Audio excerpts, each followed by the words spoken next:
À Merlin, la prédiction d'un désastre en Grande-Bretagne. La mer Severn se déversera et les eaux brûleront pendant 7 mois.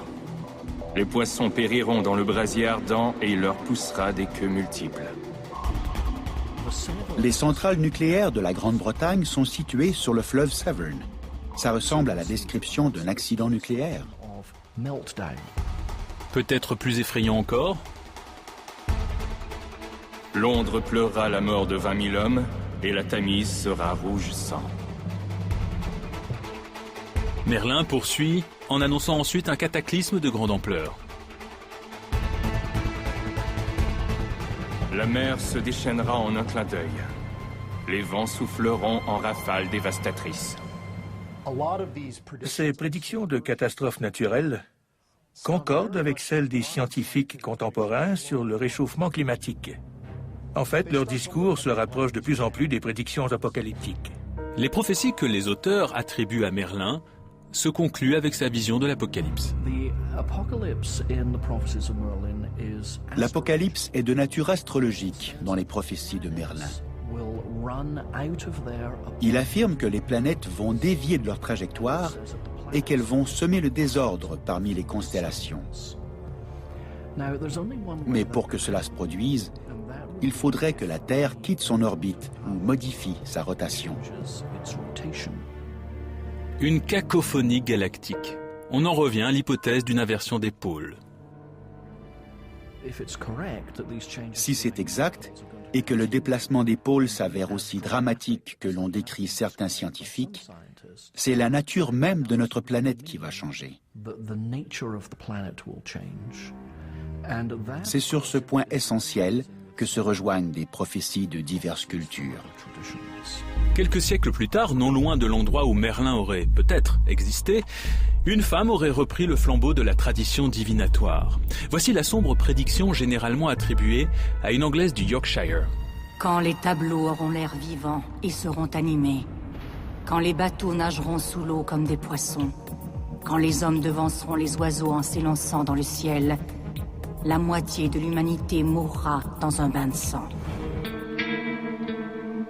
Ces mots auraient été prononcés par une femme, la mère Shipton, qui aurait vécu au XVIe siècle en Angleterre.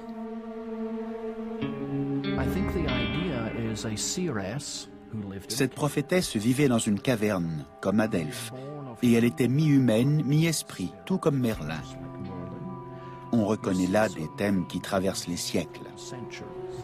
Selon ses différentes biographies, écrites des dizaines ou des centaines d'années après sa mort, la mère Shipton aurait réalisé quantité de prédictions justes, parmi lesquelles la mort d'Henri VIII, la défaite de l'invincible Armada, le couronnement de la reine Victoria, de même que la Première et la Seconde Guerre mondiale. Mais la mère Shipton a-t-elle réellement anticipé tous ces événements ? On n'a jamais retrouvé ses manuscrits originaux, et ce qu'on sait d'elle a été raconté par d'autres, au fil du temps.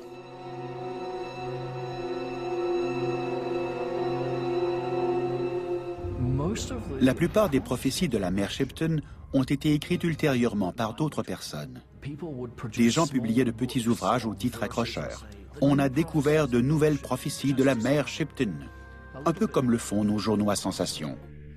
La mère Shipton est peut-être tout simplement une pure invention de l'écrivain londonien Richard Head, qui aurait relancé une carrière déclinante en publiant ses prophéties en 1684.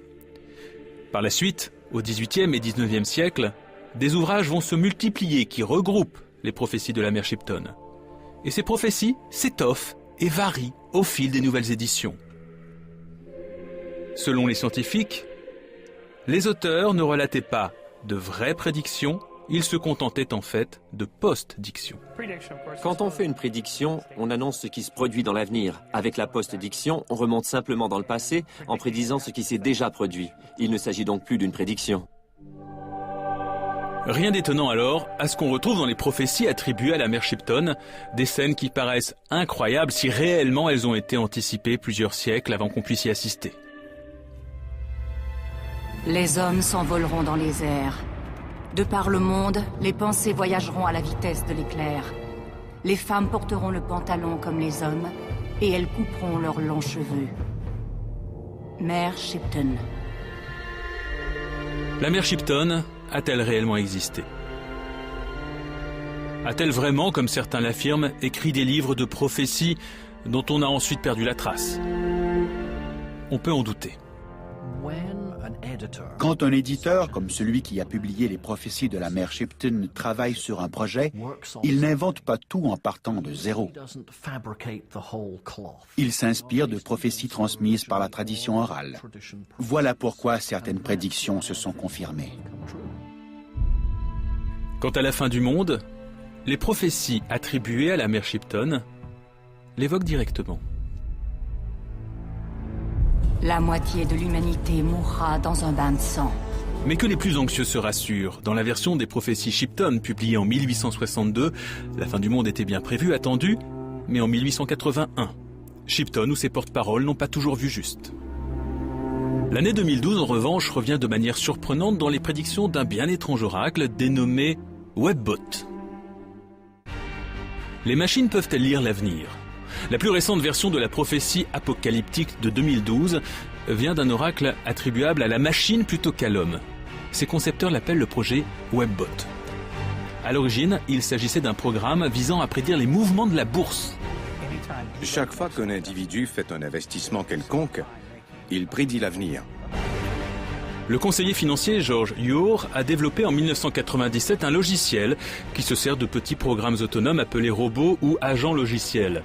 Ces programmes passent le web au peigne fin à la recherche d'informations sur le monde de la finance. Les concepteurs prétendent qu'en faisant un balayage systématique des millions d'informations qui existent sur Internet, en identifiant des mots-clés, ils réussissent à annoncer certains événements avant qu'ils ne se produisent.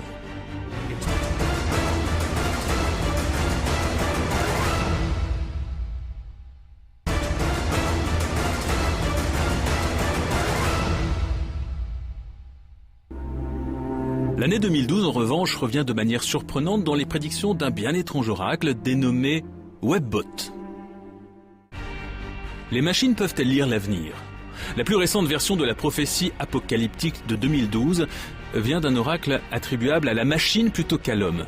Ses concepteurs l'appellent le projet Webbot. À l'origine, il s'agissait d'un programme visant à prédire les mouvements de la bourse.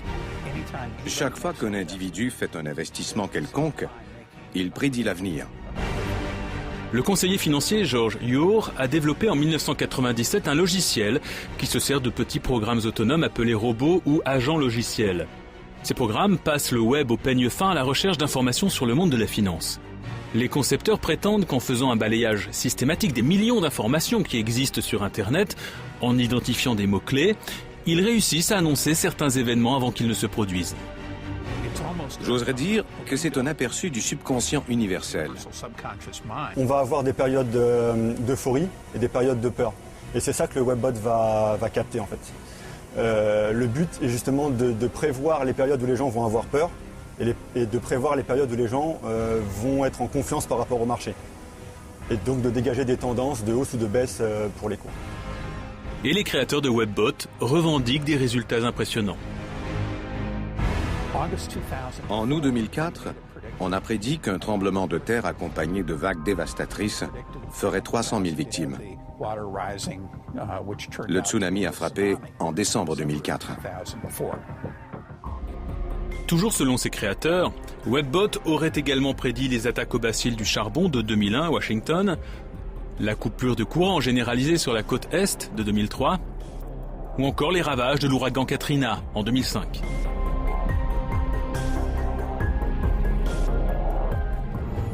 L'un des principaux problèmes de cette technologie, c'est qu'elle est loin d'être rassurante. Elle prévoit des catastrophes comme une attaque contre Israël ou un violent tremblement de terre sur la côte ouest.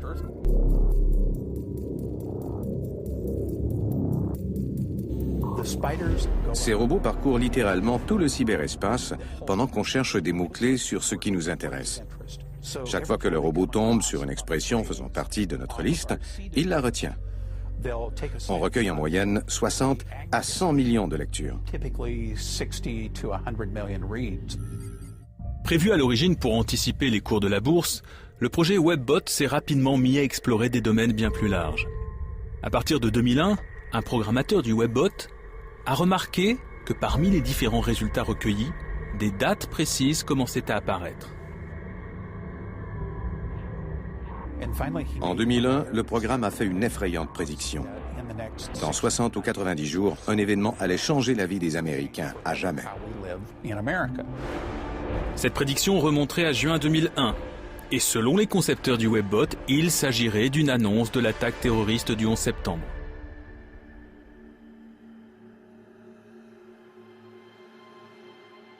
Tout le monde s'entend pour dire que le 11 septembre a changé notre vie à tous. Et depuis, une succession de prédictions se sont confirmées.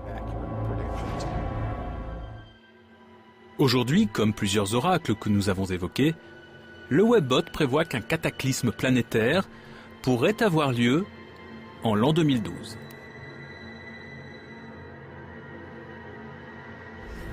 J'ignore ce qui va se passer en 2012. Cette technologie pourrait éventuellement confirmer plusieurs prédictions antérieures, comme celle du calendrier Maya.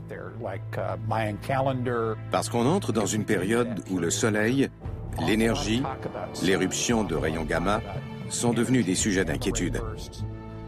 Les Webbots évoquent un phénomène destructeur étrangement similaire à l'alignement catastrophique des planètes tant redouté. Un épisode d'activité solaire extraordinaire pourrait se produire. Est-ce que ça veut dire qu'une énorme décharge de plasma va frapper la Terre en brûlant une grosse partie de l'Amérique du Nord et en épargnant seulement les gens réfugiés sous terre? Il est trop tôt pour se prononcer. Il faut vraiment s'en servir comme un outil prévisionnel, comme la météo si vous voulez. On a des prévisions sur ce qui va se passer le lendemain ou dans la semaine et on va éventuellement s'habiller en conséquence. Le Webbot, c'est un peu pareil. On vous donne des prévisions et c'est à vous de les prendre en compte ou pas et d'adapter votre comportement en fonction de ce qui peut éventuellement arriver et qui a une chance supérieure à la moyenne d'arriver. Mais c'est vraiment comme la météo, c'est une adaptation personnelle. Mais là encore, pas de panique, les prédictions de Webbot ne se confirment pas toujours. Il n'y a pas eu, par exemple, de Troisième Guerre mondiale en 2011, contrairement à ce qu'avait annoncé le programme informatique. Bien avant l'ère technologique, un ouvrage très ancien, connu du monde entier, multiplie les prophéties, la Bible. Son dernier livre, que la tradition attribue à Jean de Patmos, est intitulé l'Apocalypse. Les prophéties de la Bible sont légendaires. Le prophète Jérémie a prédit que Jérusalem serait conquise par Babylone. Jésus a annoncé que Jérusalem serait détruite par les Romains. Le livre de l'Apocalypse, quant à lui, prédit le chaos et la destruction. Et selon certains, nous pourrions être à la veille de cet événement. Dans son style, son contenu et son langage, le texte de l'Apocalypse n'est pas très différent des prophéties d'autres cultures anciennes, comme la culture maya, la culture égyptienne ou la culture des Amérindiens.